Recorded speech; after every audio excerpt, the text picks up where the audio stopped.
Tin Can is one of the more active members in the Mead Hall Discord server. He's opening a meadery in the UK, and we figured it'd be great to talk to him and see what's going on with that.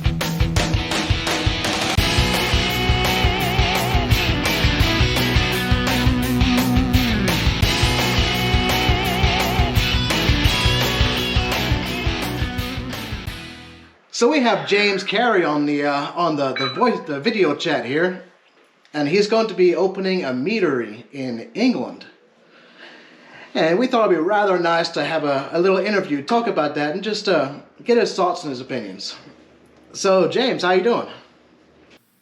Hey, not too bad. Happy to be here. How are you both? Oh, I'm wonderful. Doing great. So tell us a little bit about yourself, man. Introduce yourself. Yeah, so originally I'm from west coast of Ireland. I've lived in England now for the last 6 or 7 years, and I'm currently just finishing my last year up in university. And I look at rocks, so I study geology. Very cool. Geology major. How'd you go from geology to mead? Yeah, I don't even intend on working in geology, I suppose, either. I don't know, to be honest. I just, as soon as I started doing it, it's been one of those, I'm usually quite a big person for getting into hobbies than like getting into them really, really into them. And with a lot of things, I'll get into them, and then with 6 months later, I'll have given them up. But this, I've really enjoyed being into this, and I don't say any sign of slowing it down now. So, I really enjoy it. I think coming from, I suppose, there's a lot of quite technical people in Mead in terms of science in the Discord alone. Yeah. But from a geology background and enjoying kind of science and methodical thinking and stuff like that, I've really enjoyed kind of moving into Mead and being able to apply something science-based to something that's also quite creative and artisanal at the same time. Yeah. Where exactly are you? Where do you attend university? So I go to university. It's on the south coast. I think you guys have a town called in America, Portsmouth. I'd say you guys probably have a town. I think every city in the UK probably has a town in America named after it. Yeah. we like to copycat sometimes. Yeah. Yeah, I see people go like New Hampshire, and I'm like, oh, my university's in Hampshire. So you say you're from Ireland and you live in England now. Is your entire family Irish, like all the way Irish? So my mum's side of the family is Irish, and when she was younger, she moved to England, and she met my dad, and my dad's English. But I've lived in Ireland maybe for 7 or 8 years, so a fair amount of time. But then also out in the Middle East for a bit, and then in England for a bit. So I've been around. Are you good friends with Liam Neeson? I wish I could get him to do like a promotional advertisement for my mead. That'd be great. I really wish. Are you friends with him? No, I'm friends with The Rock though, Dwayne Johnson. Oh, you can get him to hold the bottle of my mead and post a photo on his Instagram.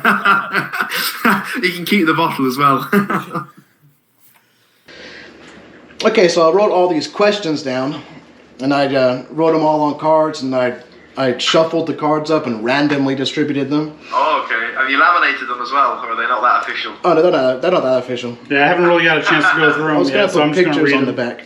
So, yeah, you might need them laminated if you make any more mead explode in there. Yeah. I have been known to make a mess from time to time. Yeah. You want to start it out? Okay. Yeah, I heard through the grapevine that you come from a family of brewers slash distillers. You probably heard that from me. Yeah, I as a gent in the Discord pointed out last night, I mentioned it a few times. I'd say I spoke to my nana or grandmother on the phone, as you guys might call them.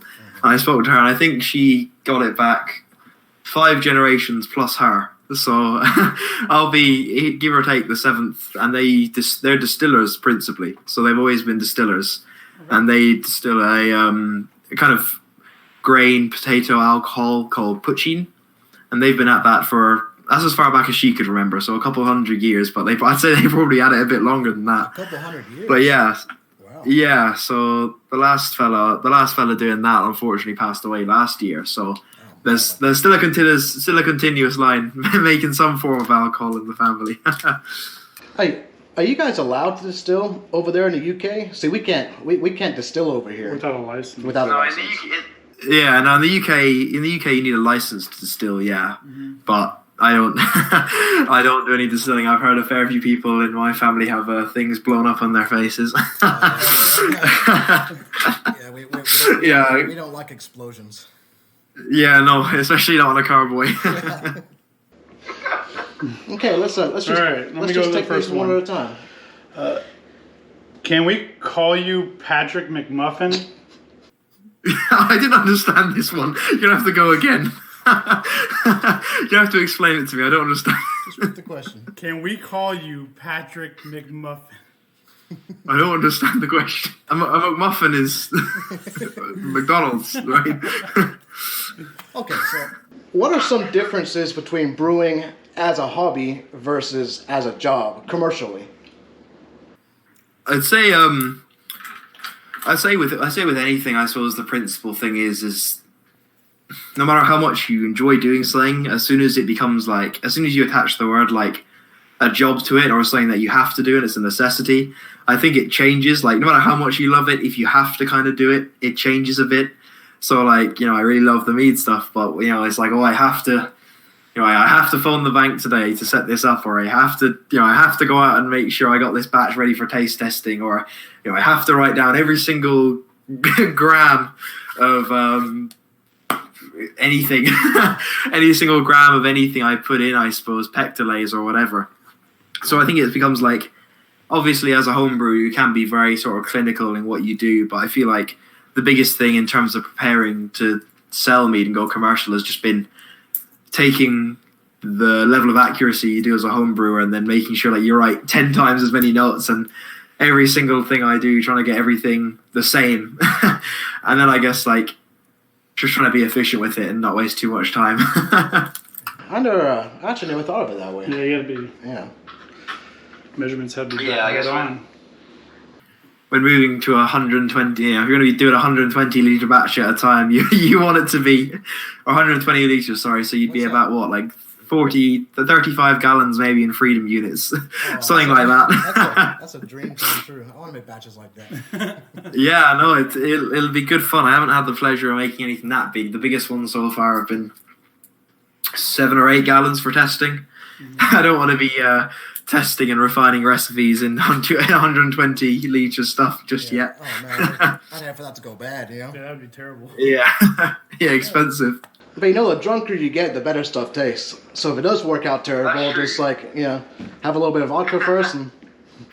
Yeah, just fortify it all with brandy and it'll all taste great, probably. Yeah. All right. Okay.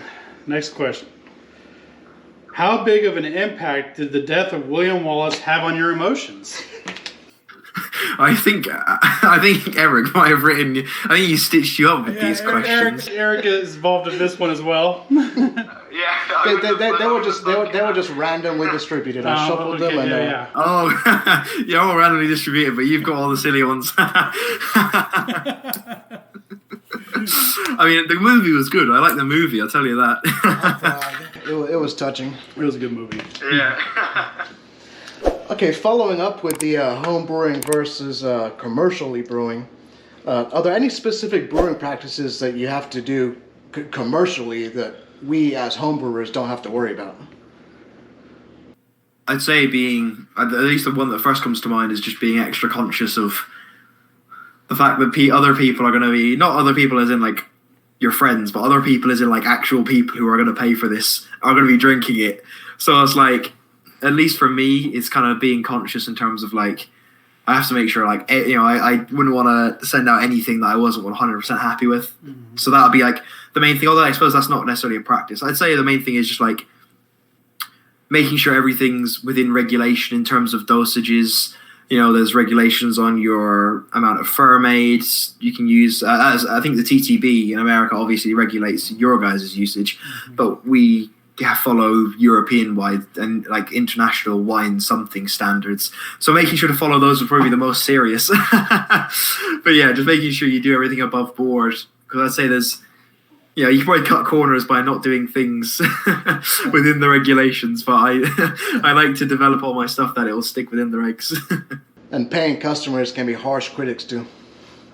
Yeah, exactly, and rightly so. On the bright side, so far I've had a lot of, I think I got 20 people to taste all the last batches. I would have loved to have more, but 20 was the easiest amount given the circumstances. So I had a fair amount of tasting feedback on my set recipes I'm kind of opening with. And yeah, people who will be paying will probably be harsher than they will. So I'll be honest, man, I'm looking very forward to drinking your mead. What are you drinking right now? This is so I had a pitch yesterday to a grant for student businesses or whatever. This is the last bottle of my final tasting batch of orange and cinnamon. I did it for Christmas, and it's turned out really, really good. It's started it in September, and it's turned out really, really great. So it's the last bottle, and I figured I posted the second last one off to a guy from the Netherlands in the Discord a couple of days back, and then I posted the third last bottle to a person who won the giveaway. So this is the final glasses and the final bottle. So I'm kind of using them to celebrate a bit. We have just a basic hydromel. Yeah. Oh really? What kind? What do you guys do? I'm sorry? Sorry, I said, what do you guys do? So, process on it or notes. We actually made a video about this one. Yeah, the this hydromel. is the first video.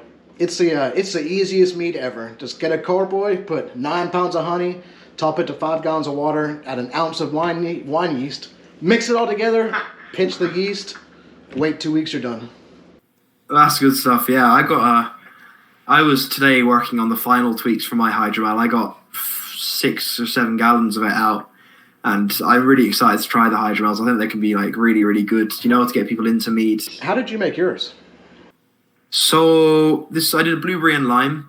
I'm thinking of changing the process because it's kind of the first time I've done a hydromel properly, anyways. So I did. Let's see. I just brew a straight 6% hydromel on its own. I'm thinking of changing up my yeast from EC 1118. I think I'm going to try and experiment with something else and try and compare them. But I just EC 1118, pitch it to I think 1.040 starting gravity, and that gives me about 6.5%. And then I let that ferment. It's done in about 5 days. I get my blueberries the day before. I just cold macerate them for a couple days with some peptic enzyme. I siphon them off. I kind of get the blueberries out, get the juice, and I just most people probably wouldn't bother with it maybe, or it probably isn't necessary. But I always do fruit in secondary. It's probably a bit slower. I also do fruit in secondary. Yeah, so that's what I mean. So I take the fruit off, get the juice, because I want to take the specific gravity of the juice, and take the volume of the juice, specific gravity of the juice. So then when I'm adding that in there, I can kind of account when it ferments out, so I'll have a really good, accurate representation of the final ABV. And then I just put the blueberries in there. They've been in there for about 2 or 3 days. And it's already pretty good. I did 2 kilograms of blueberries for 25 litres, so maybe that's 6 or 7 gallons. I don't think that's quite enough, so I might have to go back and add another kilogram in. But, I've really enjoyed it, to be fair. It's done in, I'd say you could have it done in 2 weeks, in terms of flavour, and then give it another week for fine-tuning. But I think hydromels are really, really good for getting people into mead, Oh, yeah, for sure.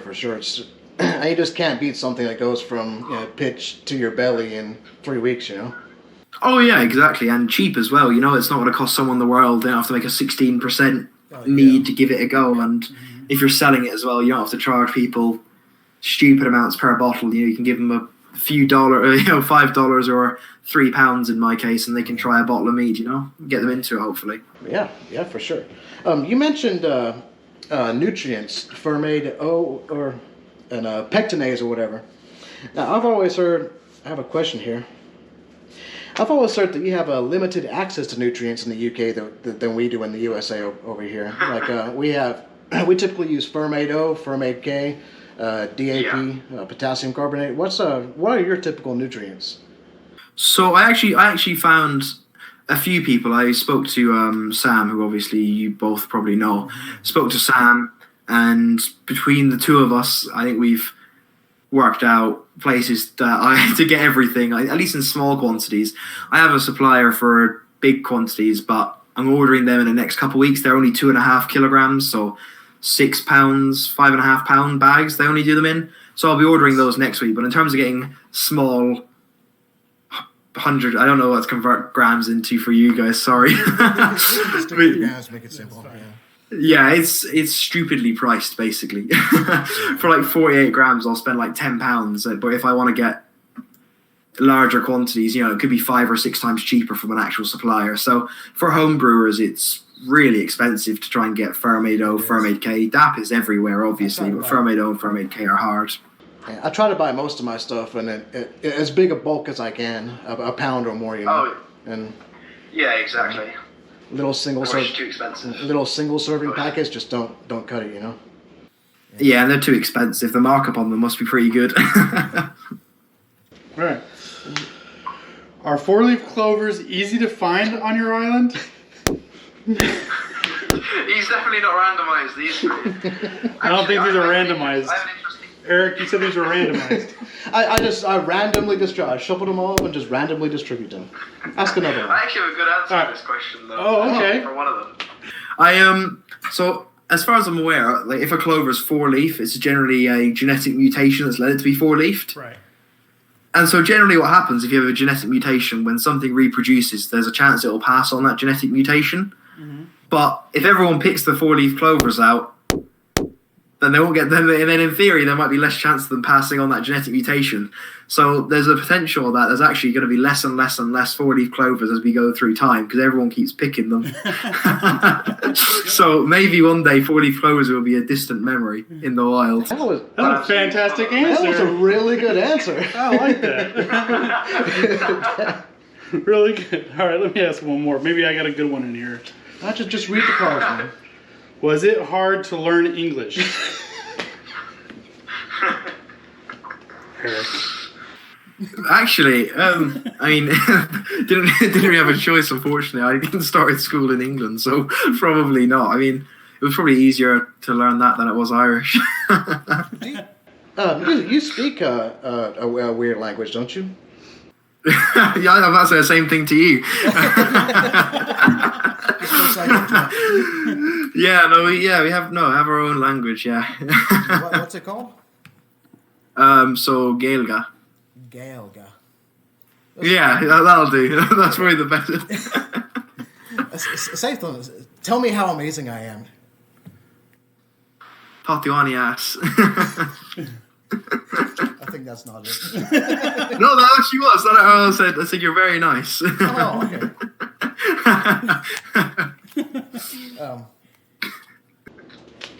Let's do this whole thing in that language from now on.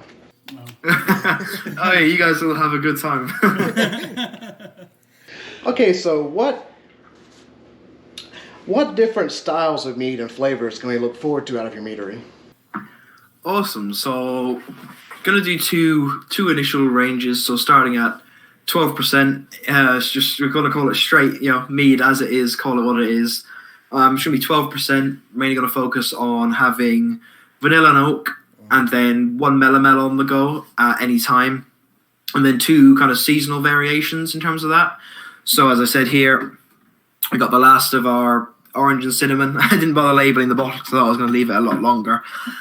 But yeah, the last of the orange and cinnamon, so that's a Christmas one. And then next year, planning to do kind of an spiced apple pie bochet as our Christmas mead. So kind of having a staple vanilla and oak, staple melomel, and kind of rotating them seasonally. So that'll be kind of the standard 12% range. And then the other one's going to be hydromels, so session meads, or we're going to advertise them as. Because I don't think many people, even less people, will understand a hydromel. Yeah. So hydromel, and just currently working out, we're going to develop a still and a sparkling variety for those as well. So just working out which one the blueberry and lime or those will fit into, essentially. And we'll be getting samples sent our way, of course. Yeah, I already organised to have 3 bottles sent to some fine fellas from the Discord over in America. So I'll need to sort that out. I think I say that to a lot of people. I say this to quite a few people, but I think I owe one to your dad as well. It'll be easy to ship it to him as well. Yeah, he's much closer to you than I am. Yeah, I'll make sure to get it over there. Do you have another But yeah, samples for you guys too. We appreciate that. Yeah, once this is going, man, I promise I'll be a regular customer. I got a bit of a thing for mead. Yeah, shipping to the US is probably a ball like if you're charging people, but if you're giving gifts, it's probably not too bad. So consider it gifts, huh? Yeah. Yeah, shipping mead overseas, that's prohibitively expensive, isn't it? Yeah, I think I got a bottle to the Netherlands for £8 or £9 a few days ago, so That's not too bad. maybe $14. So yeah, it's about 4 times the cost it cost me to produce the bottle, but it gets it to someone to try, I suppose. So, No free shipping, huh? Yeah, it's free shipping for all customers in the UK, but not free shipping. I have to pay for it, so it's free for the customer, but not free for me. All right. So where or what is Ireland? Well, it's this island, east of America, and the thing is, a lot of Americans claim to be from there. You know what I mean? That's the Where we have a lot of Irish people over here. Yeah, it's funny whenever you see someone when they're American and they're like, "Oh yeah, I'm Irish." And it's like, "Oh, are you? Yeah, okay." Yeah, okay. So yeah, yeah, you're really. When did you last visit? It's like, oh, I haven't been yet. It's okay. So you're about as Irish as they come, then, yeah. Generations ago. Yeah. Okay, so how big or small is your meadery going to be in the beginning, and what's your plans for the future?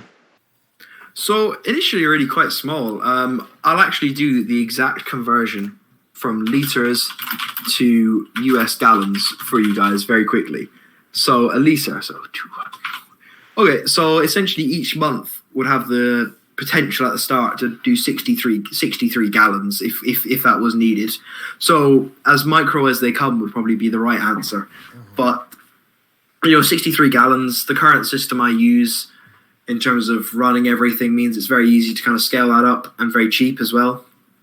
So in terms of if there was a need to increase that with the facility and meadery that we're building, it would be easy to do so, I suppose. But at least initially, it'll be about 60 gallons-ish a month if we needed it. Wow, that's considerably more than I make. And what's your plans for the future? Oh yeah, I need to. Where do you want to go with this? Yeah, I mean, I've always said it from the start, I suppose, ever since I spoke about it. I'm definitely not doing it to make money out of it. You know what I mean? Like as I said, I was in a pitch with people like a grant yesterday, and they're like, "Oh, wait, are you trying on taking a salary out of this?" And I'm like, at least for 3 or 4 years, I hopefully don't want to take, or I don't, and I'm going to take like a penny out of it. I don't really see it like for a long time replacing my job when I finish university. I kind of just like, I set out to just, all I wanted to do was make more mead and let other people try mead. Mm-hmm. So all I'm going to do is, put it all back in there, hopefully grow it kind of organically like that, and put all the money back in. If there's desire, I want to be able to have money to make more mead. I'm not, in terms of seeing where it goes, it's kind of just one of those things that's, I love making mead. I'm going to have it bubbling along all the time. And, pardon me, if I get more people interested in it and more people want to order it, I'd love to produce more, So in terms of future plans, I wouldn't mind, I've set myself the goal of by the end of 2021, I wouldn't mind being able to sell, 30 to 40 bottles a month. And I think that'd be, quite successful beginning the process of fully purchasing the stuff as of this Monday, getting everything properly rolling then. So I'd be very happy if that's kind of what we did in 2021. Yes. Oh, my best wishes for you, man. I really hope this works for you. So do I. I'd love to make more. I probably should have asked this at the beginning, but what's the name of your meadery? So it's Clannlir Meadery. Clannlir. Do you have to say it with an accent? In American, it's Clannlir. How do you say it? Yeah, so that's what everyone so whenever there's a parcel delivered to the door, it's like Clannlir Mead, and I'm like, yeah, it's okay. Everyone in the UK says Clannlir, but to me it's Clannlir. Clannlir. What does that mean? So it's actually from a story in Irish mythology called The Children of Lear. And it's very, especially in Ireland, quite a popular tale, I suppose. It would take a long time for me to tell it. But in it, I think there's 2 lines, and Mead got an honourable mention in it. So I was like, you know what? That's one of the few places that I've seen and initially read Mead being mentioned in kind of mythology and stuff like that, and Irish mythology. So, you know what? I'll go with that. So Children of Lear, they're from the family of Lear and King Lear, from where I'm from in Ireland. So Clannlir would have been the family name. So yeah, I went with that. Okay, I have one more question. Do you have anything else to add? I go with Just read the cards, Derek. Just read the card. Do you believe in fairy folk? I know when he asked me this, I saw this question before, and I was like, it's going to be a really short answer. I'm going to say no. We're looking in like poetry and stuff like that. I suppose Irish poetry. It's a common enough theme, but personally, I don't know what maybe they drank a bit too much mead. I don't know when they were writing them, I suppose. Thanks, sir. Derek's being sneaky over here. He tried to skip a card. Just read. They were randomly distributed. Just read the card. They're not random. Do you think you would win in a fight versus Gilliam from Lord of the Rings? Gimli, sorry. Well, I think I'd beat Eric, so I suppose I'd say yeah. That's You got my wife falling on the floor laughing. She knows who Gimli is then as well.